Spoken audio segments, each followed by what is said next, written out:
This is the Music Halls of Fame podcast. This week, we honor the year 2005, along with a member of the Rock and Roll Hall of Fame class of 2005. We also look at the case for putting Missy Elliott into the Rock and Roll Hall of Fame, and our Spotlight Hall of Fame is the Canadian Music Hall of Fame in Calgary, Alberta, Canada.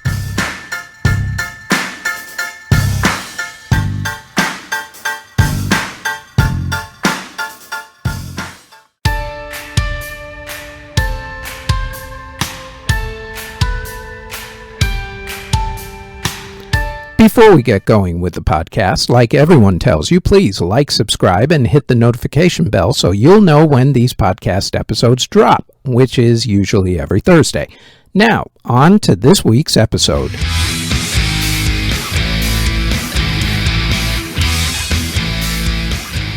The year was 2005. In music, soon-to-be country superstar Carrie Underwood won American Idol. The first Guitar Hero video game was released. The Live 8 charity concerts to help pressure the richest nations in the world to help the poorest nations in the world took place worldwide. Those concerts also featured a reunion of Roger Waters and Pink Floyd. In September of that year, there was a charity telethon to aid victims of Hurricane Katrina.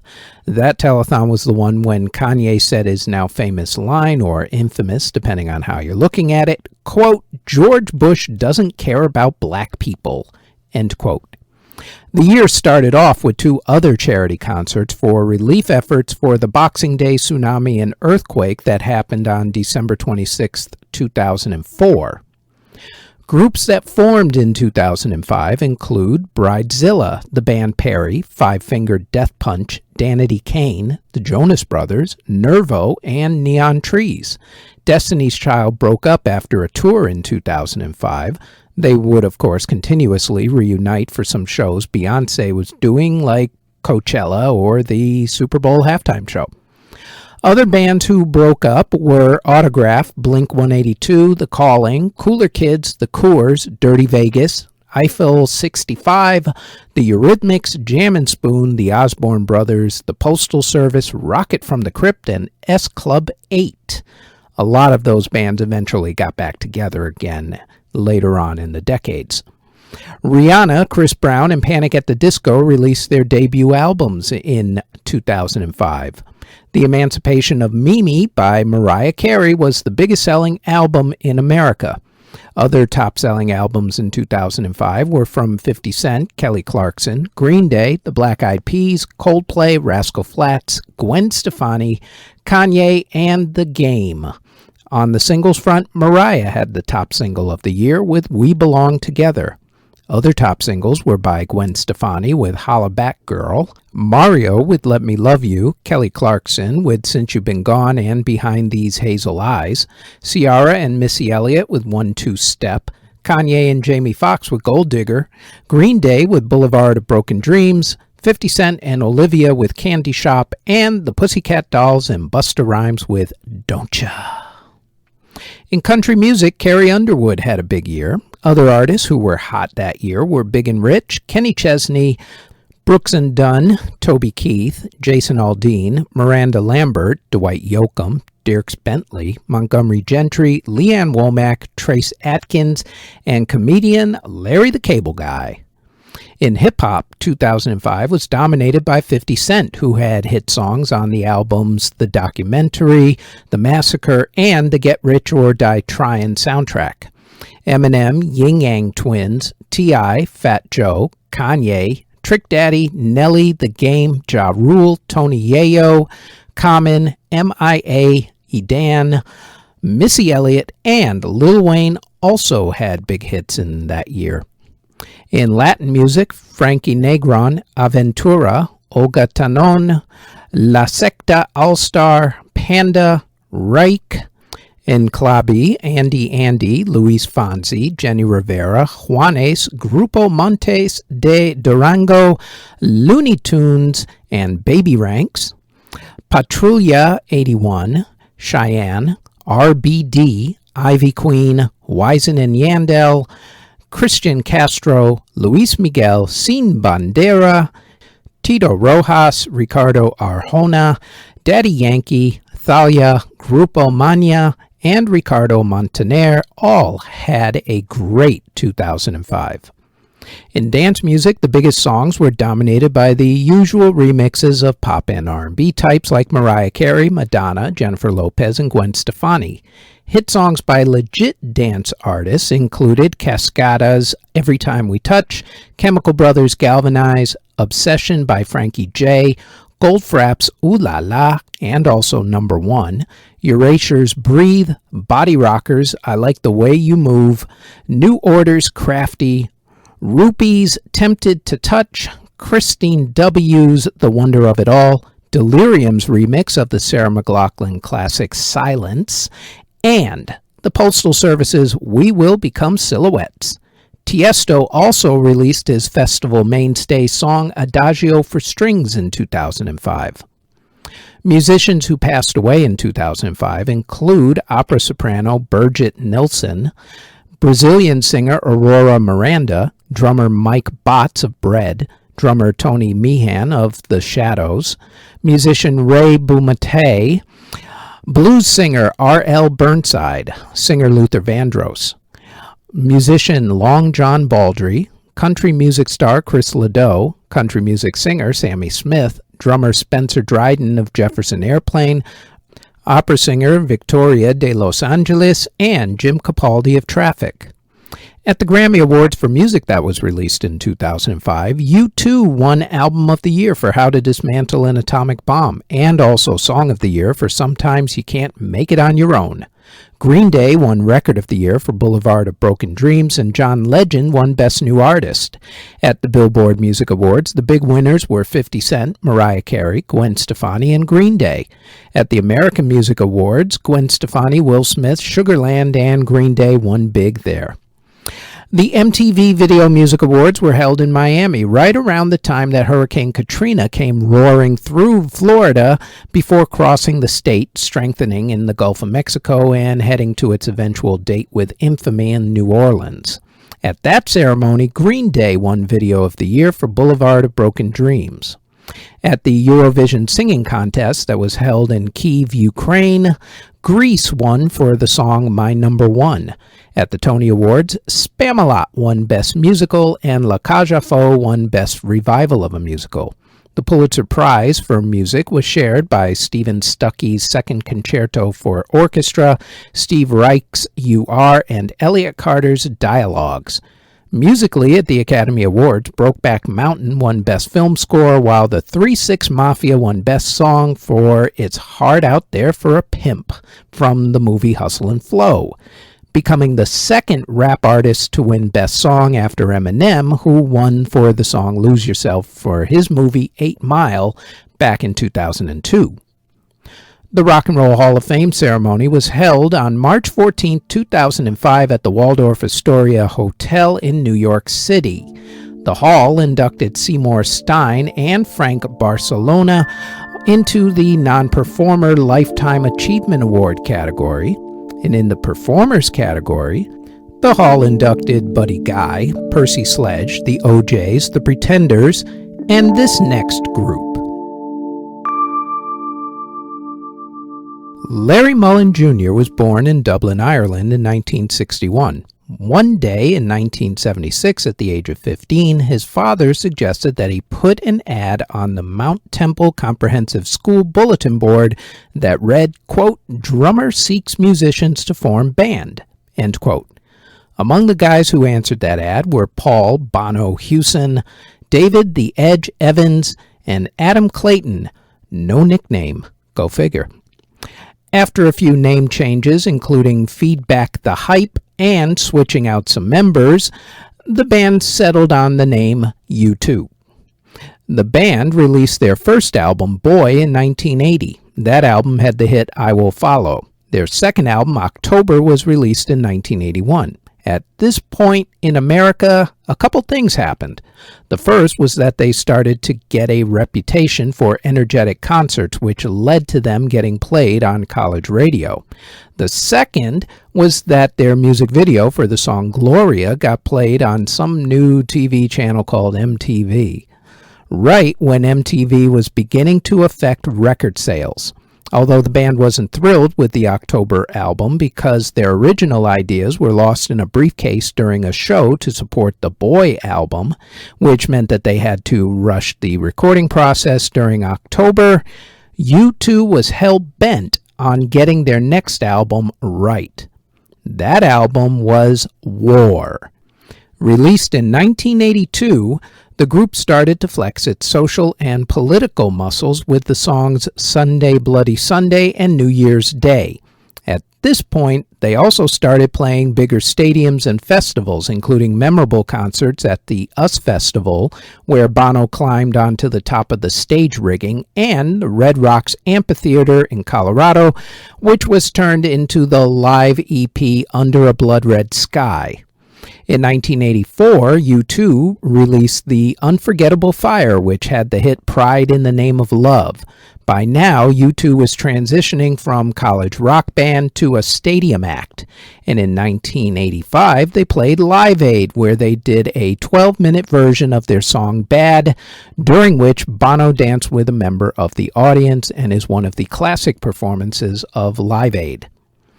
Album number 5 was when they hit superstar status. That album, The Joshua Tree, began their experimentation with American blues, gospel, and folk. The album contained hits I Still Haven't Found What I'm Looking For, With or Without You, Where the Streets Have No Name, and Bullet the Blue Sky. The album won them a number of Grammy Awards, and they followed that album up with the album and concert movie Rattle and Hum. Driven by the song Desire, the album sold 14 million copies worldwide.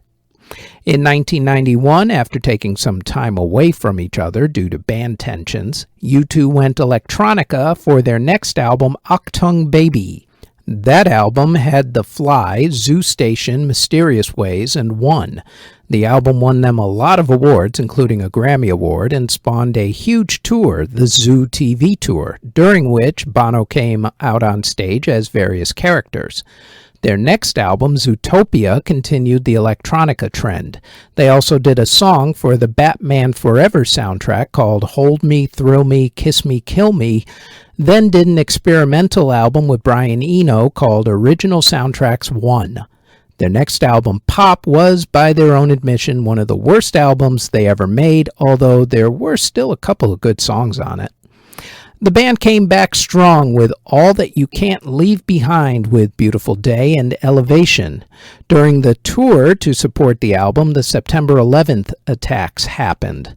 The group played a concert at Madison Square Garden in New York City in October of that year, followed by the halftime show at the Super Bowl, where the names of the victims of the attack were scrolled down on a video screen. After that, U2 released the album How to Dismantle an Atomic Bomb.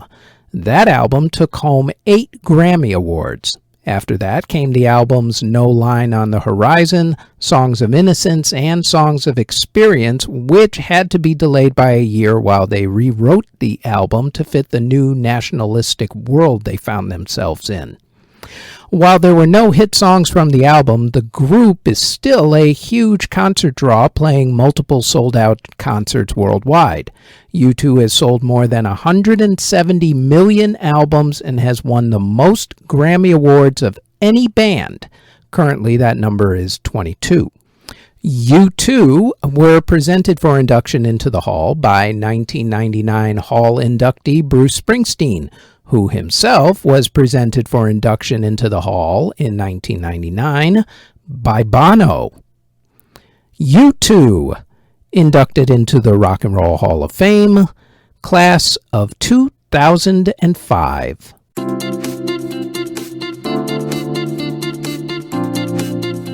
Before we get to the rest of the podcast, we'd like to tell you about our other podcast, the Music History Today podcast. Every day we tell you what happened on that date in music history, along with music releases, birthdays, and passings. So, if you like this podcast and want more music history, then please search the Music History Today podcast in audio or video form on YouTube or wherever you get your podcast from.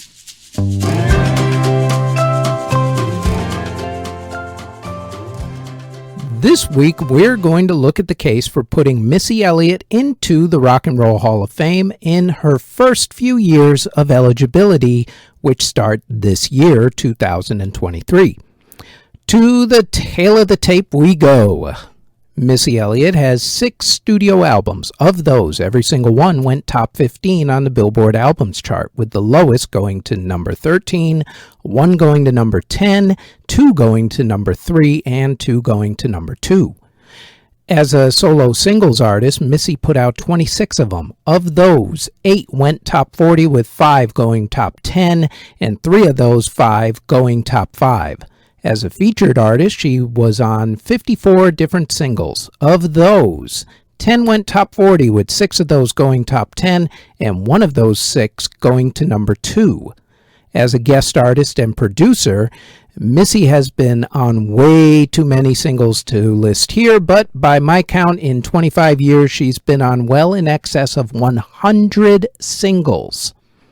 Where Missy excels and is influential, aside from memorable beats and songs like Work It, The Rain, and Get Your Freak On, is that she took the baton from female rappers like Queen Latifah, Moni Love, MC Lyte, Lil' Kim, and Foxy Brown, and ran in another direction by adding producer and remixer to her resume. Even her producing and remixing work hit the top 10 with hits like Son of a Gun with Janet Jackson and Carly Simon, and the smash hit version of the LaBelle classic song Lady Marmalade with Pink, Christina Aguilera, Maya, and Foxy Brown. Her innovative music videos with video directors Hype Williams and Dave Meyers also set the trend during the 1990s and 2000s. In short, she dominated in fields that were the domain of men for the absolute longest time. Does any of this mean that she'll get inducted as a performer in the next 5 years? Maybe. Her commercial success and influence justifies it. However, the Hall has yet to put any females into the Hall in any category concerning hip-hop, even though you could make a case for Queen Latifah, but that story is for another day. Perhaps the Hall will see fit to put her in another category if they don't want to put her in as a performer, much like they did with LL Cool J and Judas Priest. Any way you slice it, though, Missy Elliott deserves to be inducted into the Rock and Roll Hall of Fame.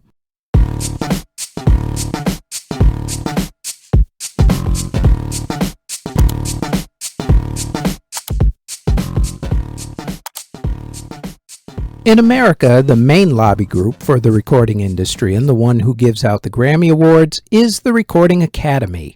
Its Canadian equivalent is the Canadian Academy for the Recording Arts and Sciences. Their version of the Grammys are the Juno Awards. In 1978, the Canadian Academy started inducting groups into the Canadian Music Hall of Fame. The physical hall was opened in 2016 as a part of the National Music Center on Level 5 of Studio Bell on 850 4th Street Southeast in Calgary, Alberta. The center is open Thursday to Sunday, 10 a.m. to 5 p.m. Price of admission is to pay what you can. As with everything these days, of course, check with their website for COVID restriction information and adjusted hours. StudioBell.ca is its website. Unlike the Rock and Roll Hall of Fame, which normally has 6 or more artists inducted every year, depending on various category committees, the Canadian Hall usually only inducts 1 group into its hall per year. In fact, it's only inducted more than 1 artist per year 6 times since 1978. There are some artists, though, who have shamefully not been inducted. So this week, I thought we would make a case for putting an artist in. This artist is probably the biggest Hall of Fame snub anywhere, and there is simply no good reason why she isn't in already. In fact, once I say her name, you're going to be surprised, like I was, that she isn't in the Canadian Music Hall of Fame already. Celine Dion was born near Montreal, Canada, and started out as a child singer who sang French music. At the age of 12, her brother sent a recording of her singing to manager René Angelil. At the age of 15, she made her first French album, which did very well. She then competed in the 1982 Yamaha World Popular Song Festival in Tokyo, Japan, and got top prize. A year later, she was the first Canadian artist to get a gold record in France. She spent the rest of the 1980s making hit records in French, and then she saw Michael Jackson perform and realized that she wanted to be world famous. And in order to do that, she needed to learn English. In 1990, she released her debut English-speaking album, Unison, which had the hits If There Was Any Other Way, The Last to Know, and Where Does My Heart Beat Now, which became her first top 10 hit in America. She also ended up duetting with Peabo Bryson on the theme song for the movie Beauty and the Beast, which gave her international stardom. The rest of the 1990s were spent getting hit after hit in the adult contemporary market and recording in French as well. After her 1996 chart-topping album, Falling Into You, Celine went into the studio to record her follow-up, Let's Talk About Love. On the record were songs with Barbra Streisand, Luciano Pavarotti, the Bee Gees, Corey Hart, Carole King, and more. She released 4 singles off the album within 4 months of each other. The first single, Tell Him, was released on Halloween of 1997, with the album coming out 2 weeks later. 4 weeks after the album came out, she released Be the Man. Almost 3 weeks after that, she released The Reason. She released the 4th single only 3 days after releasing The Reason. The 4th single has a bit of a backstory. At that time, there was a movie being made about a ship that sank. Kind of a famous ship, actually. The movie at the time was the most expensive movie ever made, with initial budget costs of around $250 million, which was a lot of money back in 1997. The movie was supposed to be released as a summer blockbuster in 1997, but it got pushed back until winter so that director James Cameron could do some more work on the movie. As it turns out, that move was extremely advantageous for the movie. If it had come out in the summer, it would have come up against other big blockbuster movies, but as a winter release, it had the movie landscape practically all to itself, blockbuster-wise. Film composer James Horner gave the song an instrumental theme throughout the movie. Then he decided he wanted an actual theme song to run with the credits. Cameron wasn't thrilled with the idea, actually. Turns out neither was Celine, who didn't want to be known as the soundtrack go-to woman after the success of Beauty and the Beast. Both actually had to be convinced, but convinced they eventually were. The key to Celine's album, as it turns out, was that song, My Heart Will Go On. Celine had it on her album before it ended up on the soundtrack, so people who loved the song ran out and got her album. The movie about the sinking ship, Titanic, of course, ended up becoming a huge hit. In fact, it made megastars out of everyone associated with the album and the movie. Leonardo DiCaprio, Kate Winslet, and Billy Zane became big stars. James Cameron, who was already a bankable director after hits Aliens and The Terminator, ended up with the biggest movie ever made at that time and held that record for a decade, until another one of his movies, Avatar, took the top spot, which is now occupied by Avengers Endgame, at the moment at least. As for Celine, the song was nominated for a bunch of awards and won an Academy Award for Best Song, while the James Horner film score won the Oscar for Best Film Score. The album, Let's Talk About Love, went on to sell 31 million records worldwide, 10 million of those certified in America alone. In the 2000s, Celine shifted gears slightly and worked on her touring game. She was one of the first artists in the 21st century to do a residency in Las Vegas. While she put out a few more studio albums in the past 20-some-odd years now, she's been mainly touring and taking time off to raise her family. Unfortunately, within the span of 1 year, Celine lost two loves of her life to cancer, her husband and her brother. Still, through it all, she's persevered. Celine has sold hundreds of millions of records, has influenced tons of singers, is considered one of the most respected and admired singers of the past 40 years, except by Rolling Stone magazine, who, for whatever reason, didn't put her onto the top 200 greatest singers of all times list. Really, Rolling Stone? And yet, she's not in the Canadian Music Hall of Fame? How is this even possible? I doubt that they'll do it soon, but if they want to be seen as a respected Hall of Fame, then they need to put one of their biggest exports in there. Celine Dion, who has yet to be inducted into the Canadian Music Hall of Fame in Calgary, Alberta, Canada, but absolutely deserves to be put in there.